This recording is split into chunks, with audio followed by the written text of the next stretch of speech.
Active news channel. खबरें वही जो होती हैं सच और असरदार। दोनों शहरों की तमाम हलचल पर रखे बिल्कुल नजदीकी नजर। अस्सलामुअलैकुम नाजरीन, मैं मोहम्मद असलम यूसुफ एक्टिव न्यूज में आपका खैर मकदम करता हूं। देखते हैं आज की खुसूसी खबर। गांधी हॉस्पिटल के जूनियर डॉक्टर्स ने किया एहतजाज, चीफ मिनिस्टर को फौरन आने की मांग की। गांधी हॉस्पिटल में कोरोना वायरस को लेकर पेशेंट्स के साथ डॉक्टर्स भी परेशान हैं, जहां पर डॉक्टर्स अपनी जान झोंके में डालकर मरीजों के लिए इलाज के लिए मसरूफ भी थे। डॉक्टर्स ने इन मरीजों का इलाज करना छोड़कर सड़कों पर निकल आए। बताया जा रहा है कि 9 जून की रात को बेगमपेट से ताल्लुक रखने वाले कोविड-19 के एक पेशेंट मुतासिर थे। मरीज के इलाज के दौरान मौत हो गई। मरने वाले के अफरादे खानदान का कहना है कि डॉक्टर्स की लापरवाही के इल्जाम आयद करते हुए एएमसी वार्ड में तोड़फोड़ करते हुए ड्यूटी डॉक्टर्स पर भी हमला कर दिया। और मरने वाले के अफरादे खानदान का कहना है कि इनका मरीज मुसलसल तड़प रहा था, मगर डॉक्टर्स की लापरवाही की वजह से कोई डॉक्टर्स की लापरवाही की वजह से कोई इलाज नहीं हुआ। इसके अलावा पुलिस ने कहा है कि डॉक्टर्स पर हमला करने वालों को हरगिज बर्दाश्त नहीं किया जाएगा और गिरफ्तारियां भी हुई। देखते हैं एक्टिव न्यूज की ये रिपोर्ट।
మాట్లాడతారు.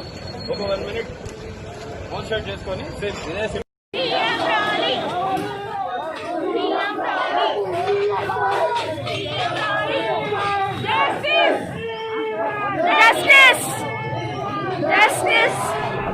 ఒక 55 ఏళ్ళ వయసు ఉన్న పేషెంట్ 6వ తేదీ నాడు ఈ మంత్ 6th కోవిడ్ పాజిటివ్తో గాంధీ హాస్పిటల్లో అడ్మిట్ అవ్వడం జరిగింది. పేషెంట్ అడ్మిట్ అయినప్పటి నుంచి కూడా ఆయనకి సాచురేషన్ అంటే బాడీ లోపల ఉన్న ఆక్సిజన్ పర్సంటేజ్ అనేది మామూలుగా 95 నుంచి 100 వరకు ఉండాలి. ఆ పేషెంట్కి 76-70 మాత్రమే ఉంటుంది. దానికోసం అని oxygen supply, special oxygen supply సిపాప్తో అడ్మిట్ చేయడం జరిగింది. సిపాప్ పైన కంటిన్యూగా లాస్ట్ 3 days నుంచి సిపాప్ పైనే ఉన్నారు పేషెంట్. ఈ టైంలో పేషెంట్కి ఎవరైతే బెడ్ సైడ్ నుంచి కదలకూడని పేషెంట్లు, బీపీ తక్కువ ఉన్నా, సాచురేషన్ తక్కువ ఉన్నా, ఇట్లాంటి పేషెంట్లని స్ట్రిక్ట్గా ఇన్స్ట్రక్ట్ చేయడం జరిగింది. ఈవెన్ రాజారావు సార్ గారు కూడా చెప్పడం జరిగింది ఇదే విషయంలో. వాళ్ళ బెడ్ పక్కనే ప్యాన్స్ ఉన్నాయి, వాళ్ళు వాష్రూమ్కి వెళ్ళడానికి, వాళ్ళు వాష్రూమ్కి నాట్ అలౌడ్ బయటకు వెళ్ళడానికి. సో వాళ్ళు బెడ్ పక్కనే టాయిలెట్స్కి వెళ్ళిపోవచ్చు ఆ ప్యాన్లోనే. సేమ్ అదే ఇన్స్ట్రక్షన్ అదే పేషెంట్కి ఇవ్వడం జరిగింది. కానీ పేషెంట్ అస్సలు ఎడరగా లేడు. పేషెంట్ లాస్ట్ 3 days నుంచి కూడా ఆయన ఆక్సిజన్ పైన సిపాప్ పైన ఉండి కూడా పేషెంట్ అటెండెంట్స్ కూడా ఈరోజు ఇన్స్ట్రక్ట్ చేయడం జరిగింది పేషెంట్ ఈ విషయంలో సరిగ్గా అయినట్లేదు అని. సేమ్ పేషెంట్ అటెండెంట్స్కి పేషెంట్కి ఇన్నిసార్లు చెప్పినా కూడా పేషెంట్ మళ్ళీ అదే ఆక్సిజన్ సప్లై తీసుకొని వాష్రూమ్లోకి వెళ్ళడం జరిగింది. వాష్రూమ్లోకి వెళ్ళిపోయి అలానే కొలాప్స్ అయిపోయాడు. సో అక్కడే లిటరల్గా పేషెంట్ డెత్ అయిపోయాడు. By the time we enter in to that washroom and shift చేసి బయటకు వచ్చేసరికి ఈవెన్ రిసస్టేట్ చేసినా కూడా పేషెంట్ బతకలేదు. సేమ్ విషయం మన రెసిడెంట్ డాక్టర్ పేషెంట్ అటెండెంట్స్కి ఇన్ఫార్మ్ చేయడం జరిగింది. అది ఇన్ఫార్మ్ చేయగానే డాక్టర్ని ఫస్ట్ చేయితో తర్వాత చైర్తో ఇద్దరు కలిసి కొట్టడం జరిగింది. ఇది జరిగిన విషయం. దీనికి అగైన్స్ట్గా డాక్టర్స్ అంతా గాంధీలో ప్రొటెస్ట్ చేయడం జరుగుతుంది.